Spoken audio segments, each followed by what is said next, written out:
সদ্য বিদায়ী অন্তর্বর্তীকালীন সরকারের প্রধান উপদেষ্টা এবং বাংলাদেশের অন্যতম অপশাসনের জনক এবং বাংলাদেশের রাজনীতি, বাংলাদেশের অর্থনীতি, বাংলাদেশের সামাজিকতা সবকিছু ধ্বংসের কটু কারিগর ডক্টর মোহাম্মদ ইউনূস ফ্রান্সে গেছেন। ফ্রান্সে যাওয়া নিয়ে মানুষজনের মধ্যে কেন যেন একটা অস্বস্তি ব্যাপার। কি কারণে এই লোক ফ্রান্সে গেছে, তার ধান্দাটা কি, ফ্রান্সে গিয়ে এখানে মিটিং করে, ওইখানে মিটিং করে, অনেক রকম আলাপ তৈরি হচ্ছে। বাংলাদেশে আলোচিত ব্লগার পিনাকি ভট্টাচার্যের সঙ্গে তার বৈঠক হয়েছে, এরকম খবর শোনা যায় বিভিন্ন দিকে। শোনা যায় তিনি যে হোটেলে উঠেছেন, বিলাসবহুল সেই হোটেলে বিভিন্ন দেশ, পাকিস্তান, তুরস্ক, সংযুক্ত আরব আমিরাত, এইসব দেশের গোয়েন্দারা নাকি সেখানে ঘাঁটি গেড়েছে এবং তাদেরকে নিয়ে কোনো না কোনো একটা কটু চাল, প্যাচগোছ ডক্টর ইউনূস তিনি চালাচ্ছেন। সেসব নিয়ে অনেকে অনেক রকম বিস্তারিত তথ্য আমাদের সামনে জানাচ্ছেন। তার হোটেলের নাম জানা যাচ্ছে, যেটার নাম হচ্ছে লা ব্রিস্টল হোটেল। সেটা অনেক পুরনো একটা বিলাসবহুল হোটেল সে ফ্রান্সে। সেই হোটেলে তিনি আছেন, তার একটা বাগান বাড়ি আছে, বিশাল বাড়ি ফ্রান্সে। সেই বাড়িতেও তিনি যাওয়া আসা করেন এবং সেখানেও বেশ সন্দেহজনক কিছু লোকজন ঘোরাফেরা করছেন। এই সময়ে আমাদের সামনে একটি খবরে আমরা যা জানতে পারি, সেই জানাটা হচ্ছে যে ডক্টর মোহাম্মদ ইউনূস ভেতরে ভেতরে কি প্যাচ করছে, তার রাষ্ট্রপতি হওয়ার আগ্রহ, তার ভবিষ্যতে আবার ক্ষমতায় ফেরার আগ্রহ, নানান রকম কথাবার্তার মাঝে তার যে ধান্দা, ওই যে সুদের ব্যবসার ধান্দা, মানে সভ্য ভাষায় বলা হয় যে এটা হচ্ছে ক্ষুদ্র ঋণ, বেসিক্যালি সুদের ব্যবসা। সেটারে ফ্রান্স পর্যন্ত কিভাবে, ফ্রান্সে গিয়া মানে বাংলাদেশের টাকায় সুদ নিয়ে এখন আর হচ্ছে না, ফ্রান্সের ডলারে, ফ্রান্সের কারেন্সিতে কিভাবে এটাকে আরো পরিপুক্ত করা যায়, সেইটা নিয়ে তিনি বেশ বিস্তর সময় কাটাচ্ছেন। ফ্রান্সের প্যারিসের নতুন মেয়রের সঙ্গে তিনি যোগাযোগ করেছেন, তার সঙ্গে দেখা করেছেন, সেখানে নানান রকম টোপ দিয়েছেন। ইন্টারেস্টিং জানেন, তার সফর সঙ্গীদের সম্পর্কে ওই রিপোর্টে যা বলা হয়েছে, প্যারিসের সামাজিক উদ্ভাবনের মডেল হিসেবে গড়ে তোলার এই পরিকল্পনা বিশ্বের জন্য এক নভেমো বা অসাব্যঞ্জক সূচনার পথ তৈরি করবে বলে আশা করা হচ্ছে। বৈঠকে ইউনূস সেন্টারের নির্বাহী পরিচালক লামিয়া মোরশেদ এবং ইউনূস ফ্রান্সের প্রধান ইউয়ান লুগিয়ার উপস্থিত ছিলেন। ইউনূসের ব্যবসা বিশ্বজুড়ে তিনি বিস্তৃত করেছেন, গ্রামীণ ব্যাংকে ছাপিয়ে তার নিজের নামে ব্র্যান্ডিং করার চেষ্টা করছেন।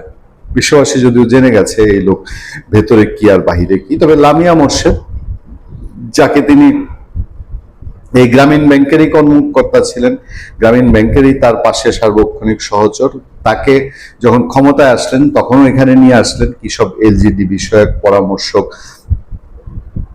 হ্যানতেন নানান একটা ডেজিগনেশন বসিয়ে দিয়ে। এই লামিয়া মোরশেদ বাংলাদেশে কি দিয়ে গেছে? বাংলাদেশে এতগুলো টাকা, তাকে বেতন দেওয়া হয়েছে, সুযোগ সুবিধা দেওয়া হয়েছে, বিদেশ যাওয়ার খরচ দেওয়া হয়েছে, কি লাভ হয়েছে আমাদের কিছুই জানা নেই।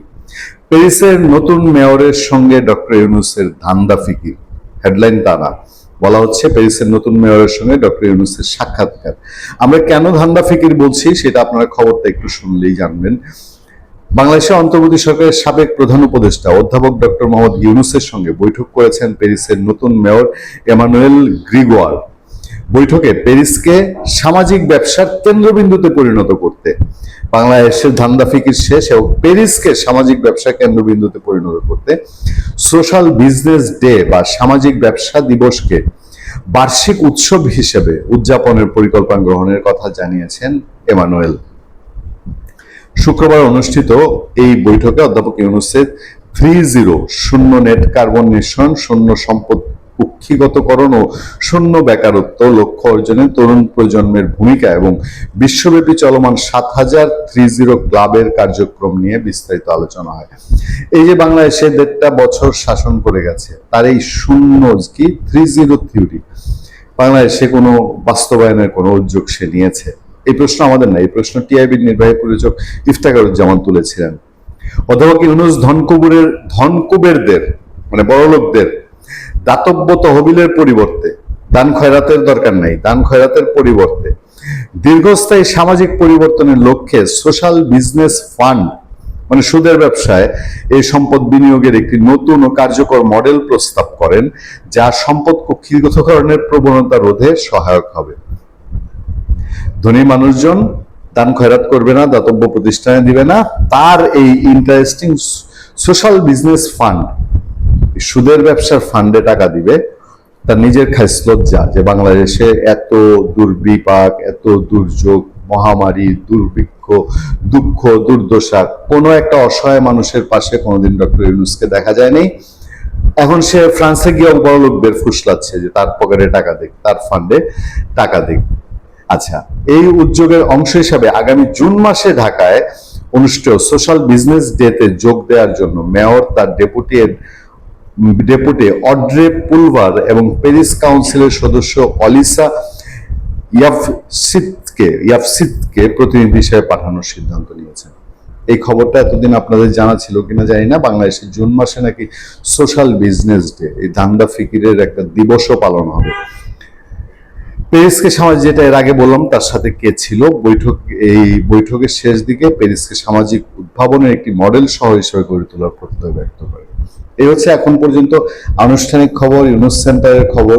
কিন্তু তার বাইরে আর কি কি ষড়যন্ত্র, আর কি কি কটু চাল প্যারিস থেকে, কারণ এর আগে 2024-এ যখন 8 তারিখে বাংলাদেশে এসে ক্ষমতা দখল করে, তখন সেই ফ্রান্স প্যারিস থেকে এসে ইউনূস ক্ষমতা দখল করেছিল। যত কলকাঠি জুলাই আগস্টে সেগুলো ওখানে বসেই করেছিল, এবং ওখান থেকেই তার যত ইনভেস্টমেন্ট, শেখ হাসিনা সরকার পরিবর্তন বা বাংলাদেশের রিজিম চেঞ্জ, আমেরিকার দালালির গুরু হিসাবে আসা, সবকিছু ফ্রান্স এবং প্যারিস থেকে হয়েছিল। ভুলে গেলে চলবে না। ভালো থাকবেন, সুস্থ থাকবেন। আপনাদের সাথে আমি আতিক রহমান, পূর্ণিয়া।